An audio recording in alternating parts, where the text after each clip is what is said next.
En esta oportunidad el audio es para acompañar o presentar la lectura del texto de Michel Foucault, El orden del discurso. Esta es una conferencia de inicio a lo que es su clase inaugural en el Collège de France en el año 70, cuando él toma la cátedra que es la historia del pensamiento, que le correspondía a Jean Hippolyte, tras la muerte de Jean Hippolyte. Foucault toma la cátedra y empieza ahí, digamos, una parte de lo que es la historia de sus investigaciones y sus trabajos tan prolíficos. Les dejo un video también de Foucault para principiantes, como para los que no lo conocen, ubicar un poco su vida y obra, que están íntimamente ligadas, como todos los autores que venimos trabajando. Vamos a tomar la noción de discurso, que no es la misma que Lacan, pero tiene algunos puntos de encuentro.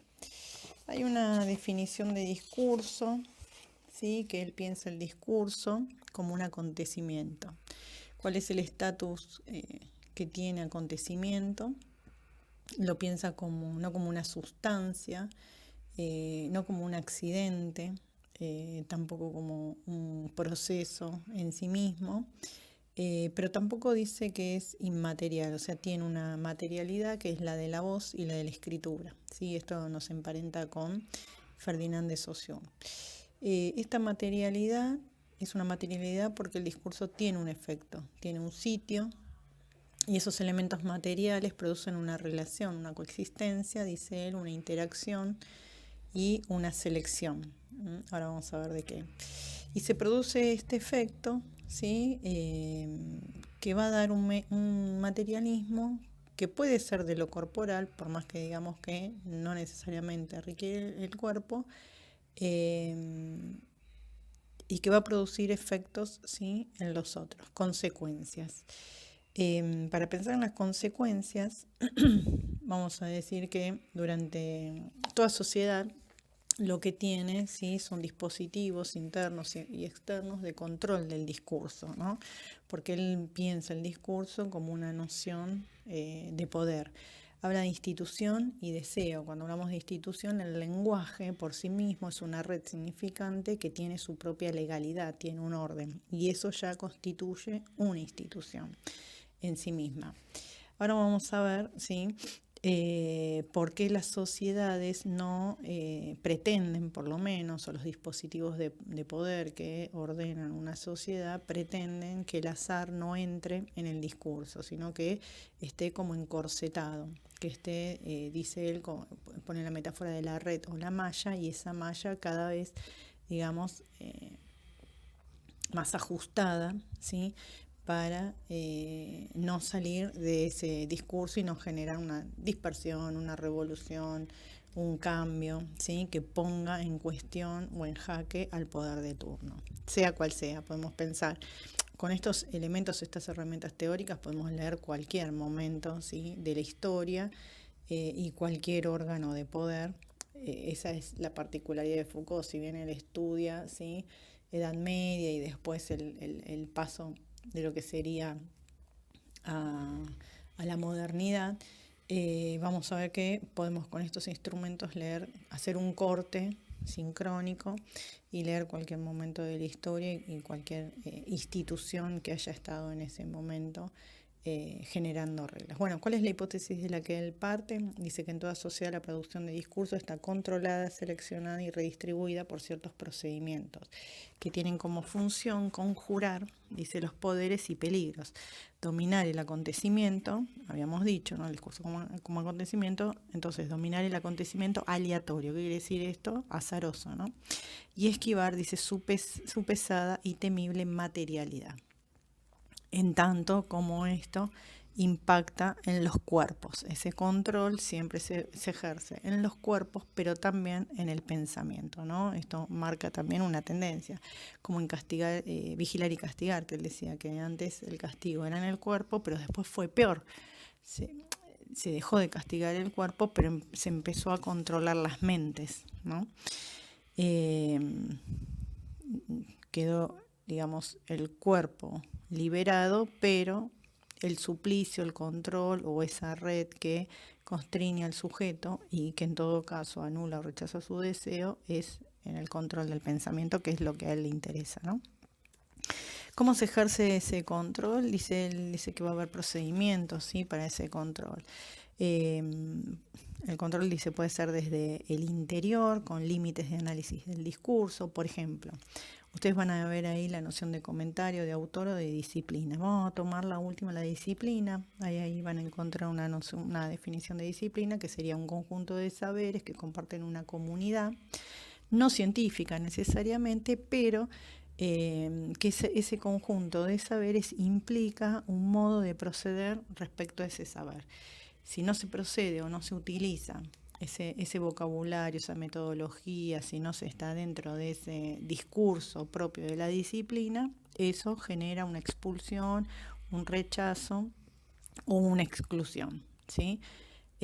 Lo mismo va a pasar con la noción de autor. La noción de autor implica identidad. Uno puede escuchar un discurso y puede abrochar o puede pensar ese discurso, por ejemplo, a qué autor o autores o a qué figuras o a qué ideología pertenece eso que se está diciendo. Entonces dice, es pura repetición.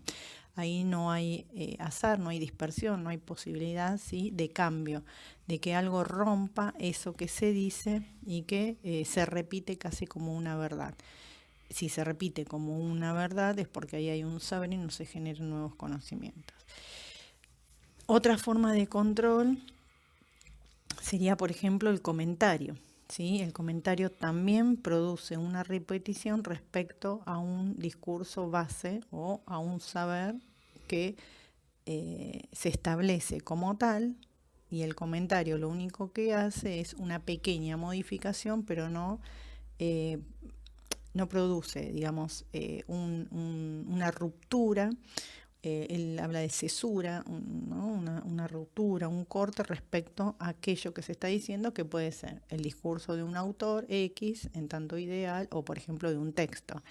Un trabajo, por ejemplo, que se hace también en el nivel académico, ¿no? Cuando uno le dice comente el texto de tal autor, no se le permite como salir por fuera de la lógica del discurso de ese autor. Entonces, en ese punto sí hay una exclusión, en tanto no se permite que se despliegue en la cadena significante el deseo de aquel que está hablando.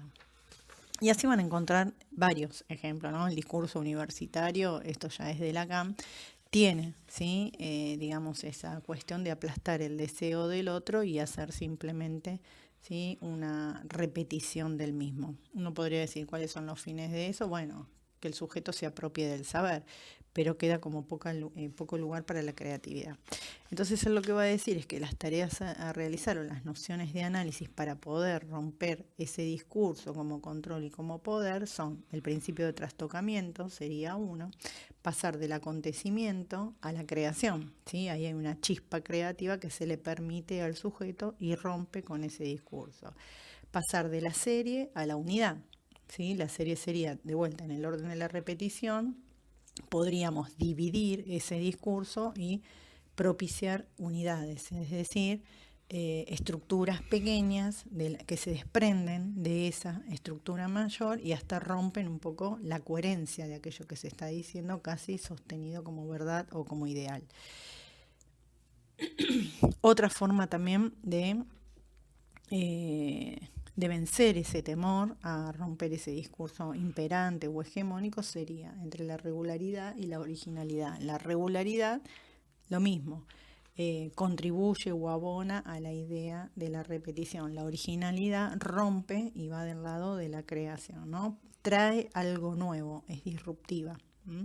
Permite hasta crear o ser original, aún con una pieza, con un trozo de aquello que ya fue dado, pero dándole un significado diferente. Y ahí vamos a la última, que es la exteriorización, exterioridad, que sería la significación en relación a la condición de posibilidad. Es decir, ¿qué se puede hacer con eso, ¿no?, que significa, significante y significado dan una unidad de significado posible? Bueno, eso frente a la cesura, o sea, frente a esa ruptura, ese impasse, ese espacio o ese detenimiento entre un verso y otro, eso quiere decir cesura, es una condición de posibilidad para la creación y para la originalidad.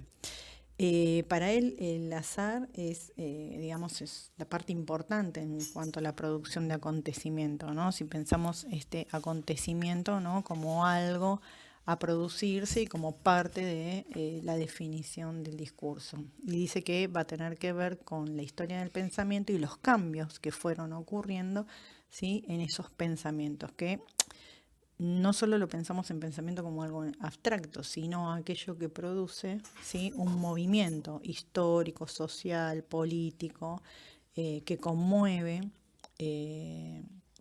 las bases, por ejemplo, de organización de una sociedad. Lo podemos pensar también para la ciencia, para las artes, para la literatura, para la economía, para los modos de producción de los bienes materiales y del campo, por ejemplo, de lo que es lo simbólico, ¿no? Cómo se distribuye ahí los objetos entre las sociedades. Bueno, tienen bastante más para leer, ustedes tienen una guía que va a ir orientando el texto, pero la idea era hacer como un pequeño recorrido.